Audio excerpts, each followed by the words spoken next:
islas. Nosotros queríamos usar la filogenia para tratar de entender cómo ha evolucionado las melastomatáceas en las islas, ¿no? Y puedes pensar en varias patrones que podrías ver, ¿no? Este, por ejemplo, podrías tener introducciones repetidas desde áreas continentales, porque sabemos que es un grupo que ha venido del continente a las islas para poblarlas, ¿no? También podrías tener, después de que llegue un ancestro, podrías tener radiaciones in situ en las islas.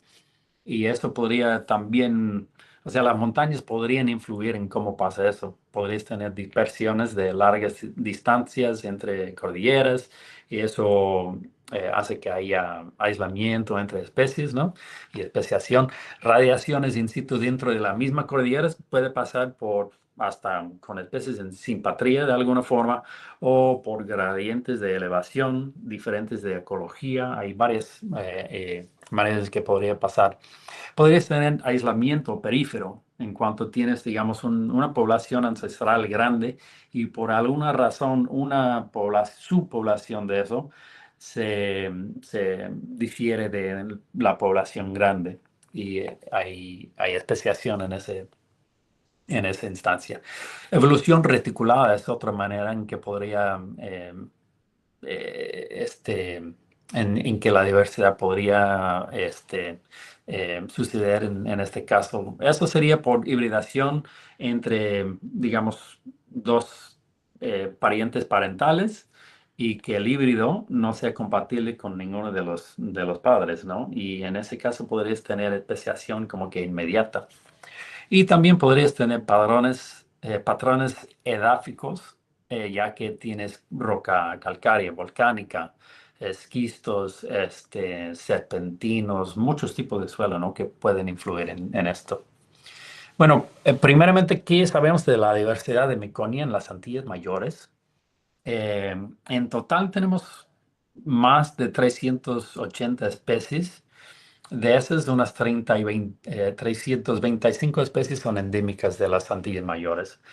Eh, Esa cantidad de especies, la mayoría se debe a cuatro grupos, cuatro clavos principales. Estos serían el grupo Sagraea, el grupo Kenopleura, perdón, Sagraea que tiene como 45 especies, Kenopleura que tiene 55 más o menos, de hecho tiene más ahora, el grupo caribeño que tiene 160 especies, o sea, tiene la mayoría de las especies endémicas, y el grupo Mecranium que tiene por lo menos 25 especies, ¿no? Luego tenemos unas endémicas aisladas que dentro de la filogenia sale, digamos, que tuvieras un ancestro que llegó a la isla y diversificó a una especie nada más, ¿no? Eso ha pasado muchas veces en las islas. Y también tenemos especies de amplia distribución que han llegado a las islas y eso nos empuje el número más alto de 325, ¿no? Eh, Perdón. Para mostrarle lo que quiero decir sobre especies de amplia distribución, eh, tenemos estas especies de amplia distribución que se encuentran, digamos, en Sudamérica, pero que han llegado por larga dispersión de larga distancia a las islas. Y un ejemplo de esto sería Miconia racemosa.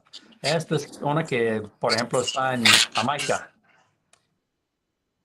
Está en Jamaica, está en la República Dominicana, pero su origen es Sudamérica, ¿no? Esta es la misma especie en Surinam, también se encuentra en Brasil y muchos otros países. Muchas de estas especies de amplia distribución han llegado a las Antillas. Bueno, enfocándonos en esos grupos que son endémicos de las Antillas, queríamos saber muy bien de dónde han venido, ¿no? Porque como sabemos que han venido del continente en algún momento, entonces puedes producir una filogenia y puedes hacer un análisis de biogeografía para tratar de averiguar de qué parte del continente han venido, ¿no? Y entonces si tomamos el clado Sagraea, eh, podemos estimar que tiene una edad de alrededor de 5 millones de años y sus parientes más cercanos están en la Amazonía. Entonces están en lugares usualmente más bajos en Sudamérica. Si vemos el clado caribeño, que tiene alrededor de 11 millones de años, sus parientes son de Centroamérica. Entonces, tuviéramos una dispersión de Centroamérica a las Antillas. Y luego si vemos el clado Mecranium y el clado antillana de Kenopleura, que son más jóvenes, esas dos, en dos instancias diferentes, vinieron de los Andes. Entonces, de estos grupos que son endémicos ahora de las Antillas, han venido de la Amazonía, han venido de Centroamérica y han venido de los Andes. Entonces, es muy complejo lo que hemos visto en cuanto a las especies que existen en las islas. Ya, si queremos saber un poco más sobre cómo ha formado un grupo como el clado caribeño, el grupo más grande de las islas, podemos hacer un análisis un poco más específico, ¿no? Y entonces usamos los datos que tenemos para averiguar cómo ha sido la diversificación entre islas en el Caribe en cuanto al clado caribeño. Y lo que encontramos es que tuvieron un origen en Cuba, o sea, el ancestro estaba en Cuba y de Cuba hubieron muchas dispersiones a la isla, primeramente a la isla española y luego de Española a Jamaica y a Puerto Rico y luego a las Antillas Menores, ¿no? Pero interesante que empezó en Cuba, desde su ancestro centroamericano, y luego empezó a diversificar y dispersarse a otras islas. Bueno, una pregunta que yo y un colega, Eldis Becker, hemos tenido mucho tiempo es sobre la evolución y diversificación de este grupo sobre diferentes tipos de suelos, ¿no? Esa especificidad edáfica, lo que llamamos aquí. Es que encontramos especies en suelos kársticos, suelos serpentinos, suelos de esquistos, muchos tipos de suelos, ¿no?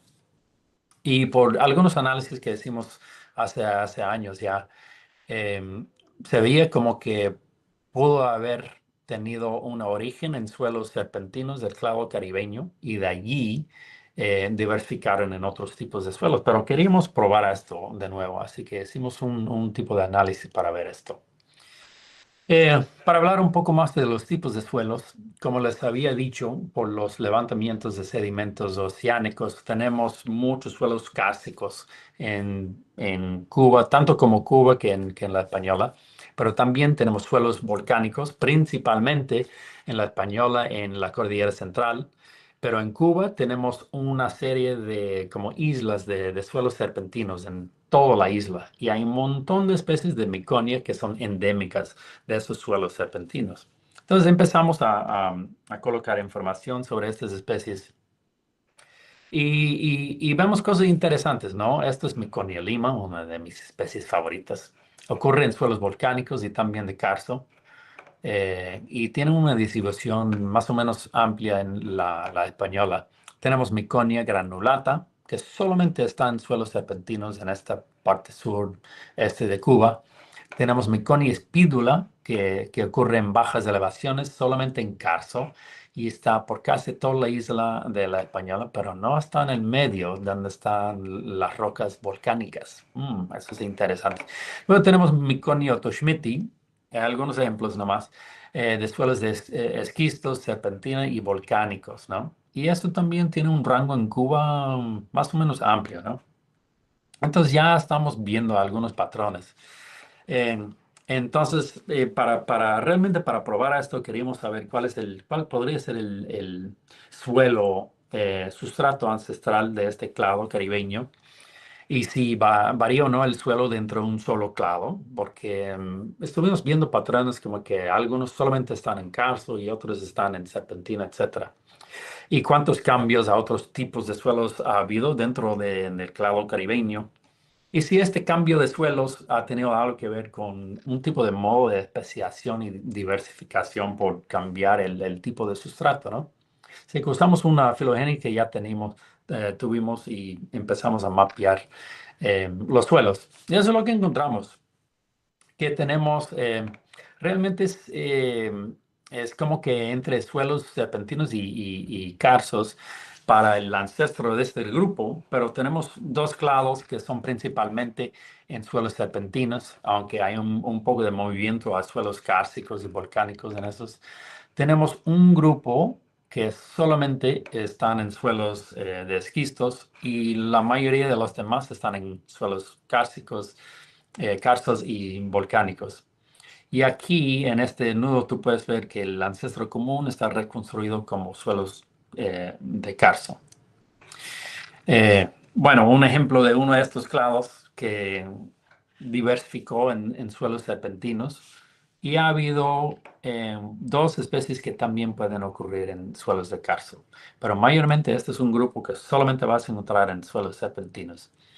Luego lo comparas con como un clado como el clado de Lima, en que he trabajado mucho yo, y están en karsto, están en suelos volcánicos, suelos de serpentina, como que hacen casi de todo, ¿no? Es interesante, hasta una especie está en esquisto.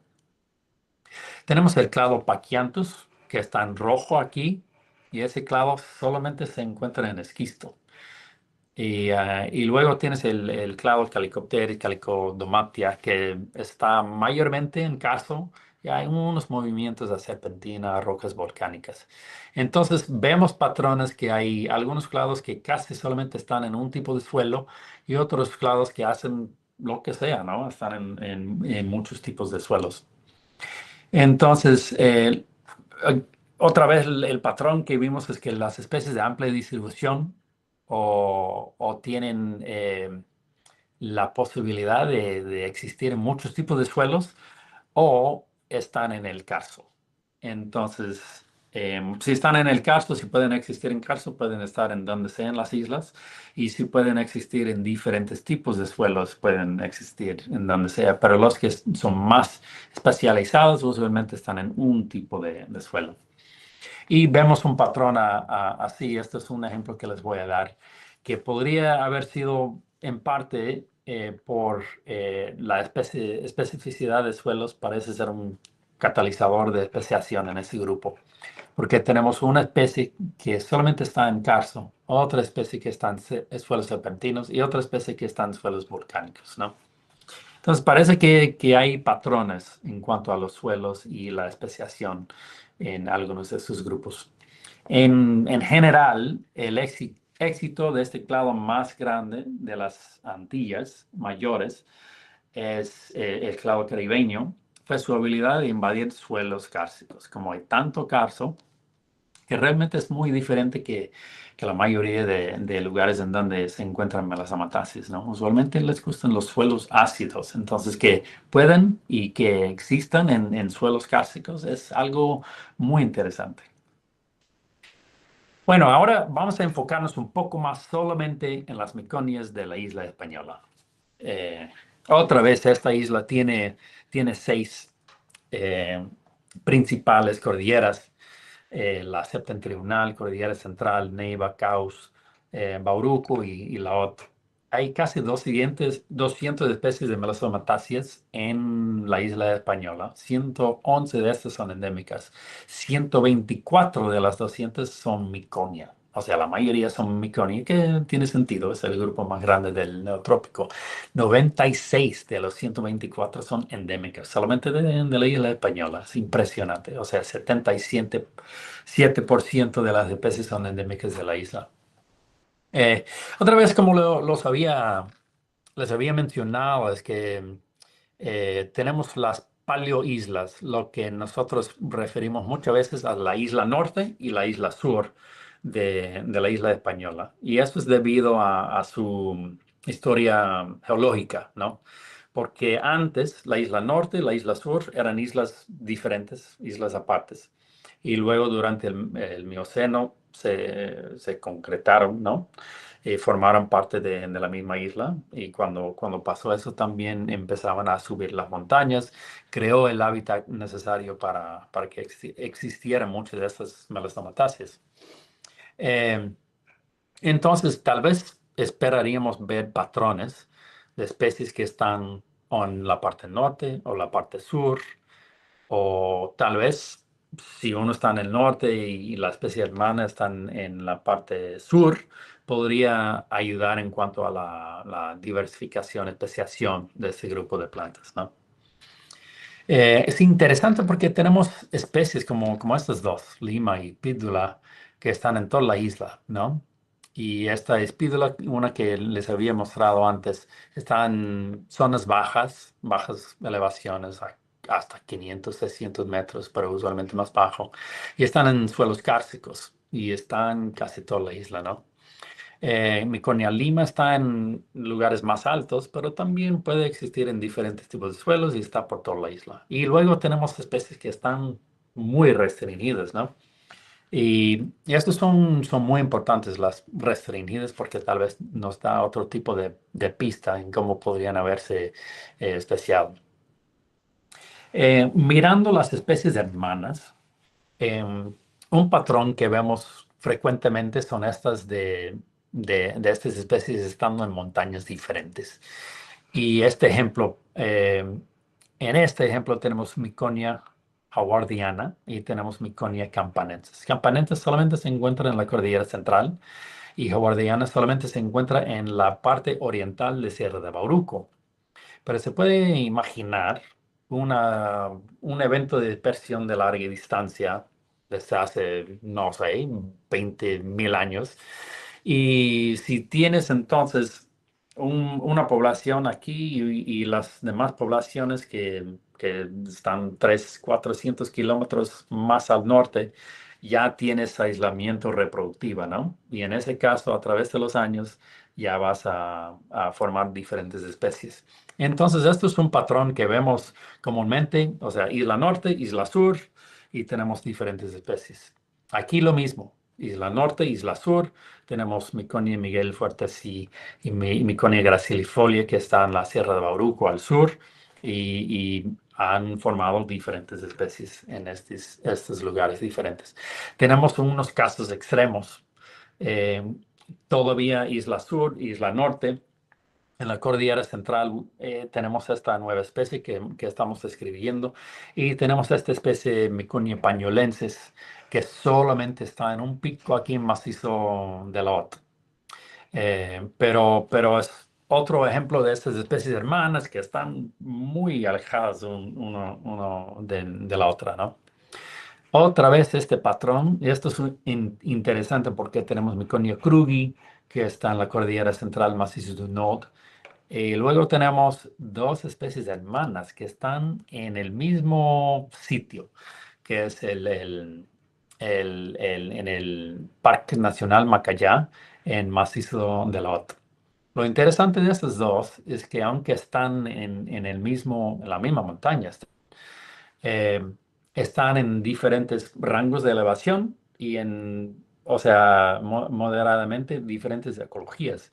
Entonces, esto parece ser como dispersión de larga distancia y aislamiento así por distancia, pero luego a otro nivel es un tipo de especiación que podría haber ocurrido por las diferencias de ecología, diversidad de nichos, podríamos decir, ¿no?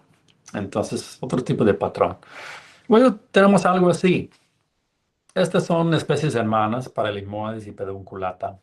Y las dos están en la cordillera central y solapan las poblaciones un poco, pero no totalmente. Entonces, parece ser un tipo de aislamiento perífero, como si tuvieras poblaciones ancestrales y algunas de esas poblaciones por diferencias moderadamente de ecología forman un tipo de aislamiento reproductivo y terminan en especies diferentes.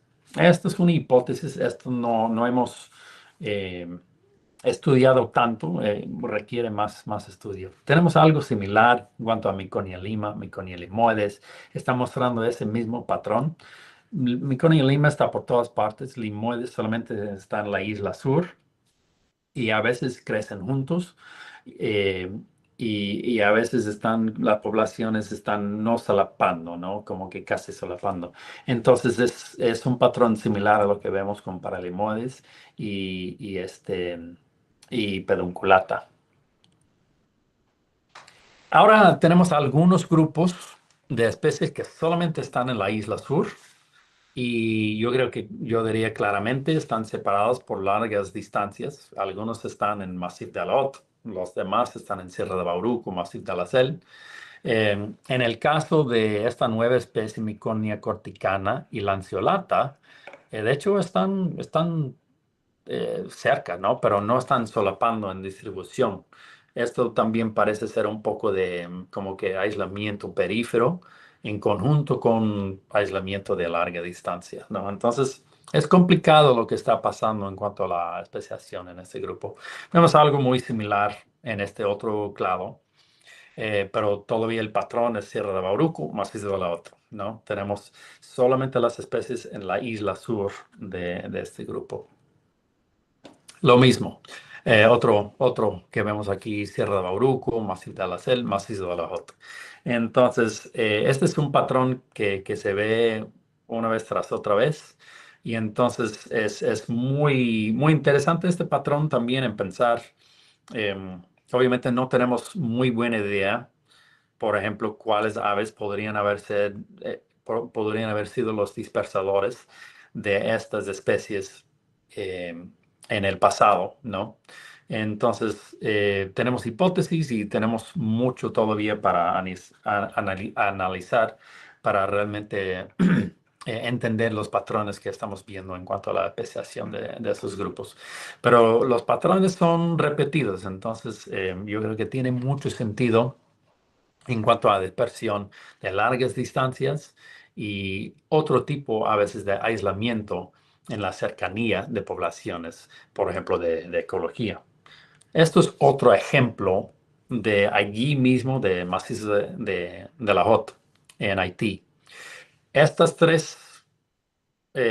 los tres taxones aquí, subcompresa, subespecie de Plumieri y Miconia cenotrica, todos están en la misma montaña, pero subcompresa usualmente está a 900.000 metros, Plumieri está a 1.200 a 1.300 metros, Cenotrica usualmente está a 1.500, 1.600 metros, y tú puedes caminar de 1.000 metros y subir la montaña así y vas a empezar a ver cosas diferentes, ¿no?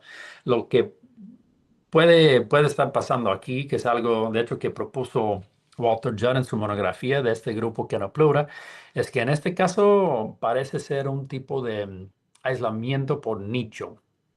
O sea, la ecología, la elevación, hace que la ecología es un poco diferente de una elevación a otra.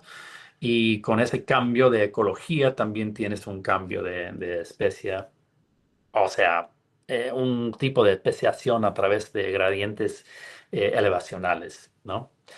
Algo muy interesante porque esto está pasando en la misma montaña, ¿no? Bueno, luego tenemos un patrón que no tiene nada que ver con los demás. Una especie que está cerca de Samaná y otra especie, Miconia pleura, que está en Sierra Martín García, que es una montaña aislada de todas las demás y está en el macizo de la Ota. Entonces, a veces hay patrones que ni tienen tanto sentido. Esto es uno de estos que no tiene mucho sentido todavía. Tenemos mucho que averiguar en cuanto a este tipo de patrón. A ver, ¿qué tal evolución reticulada? Algo que había mencionado antes. Esto es algo súper curioso. Miconia inequipetiolata es una especie que tratamos hace años. Publicamos un tratamiento en 2014 y por la morfología, Walt y yo estuvimos súper confundidos porque decimos, bueno, casi tiene la morfología de Lima, pero luego tiene la morfología de esta otra cosa de Puerto Rico, como que no concordaba la morfología, ¿no? Y en los análisis que teníamos en aquellos momentos, esta especie brincaba de un lado al otro o solamente no estaba resuelto la filogenia, ¿no? Ahora con otros datos que tenemos, digamos, filogenómicos, claramente y con bastante apoyo sale en este clado Calicodomatia esta, que se ve aquí, que morfológicamente no tiene nada que ver, es muy confuso.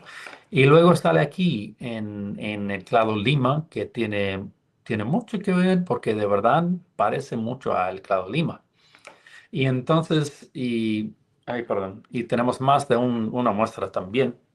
Y como está saltando así, como el cloroplasto es heredado en este grupo por el linaje materno, parece muy probable que esta es una especie de hibridación, origen híbrido, pero una especie sumamente bien establecida. Está en el macizo de la Sel y está ampliamente distribuido en la Sierra de Bauruco, aunque no se encuentra con las especies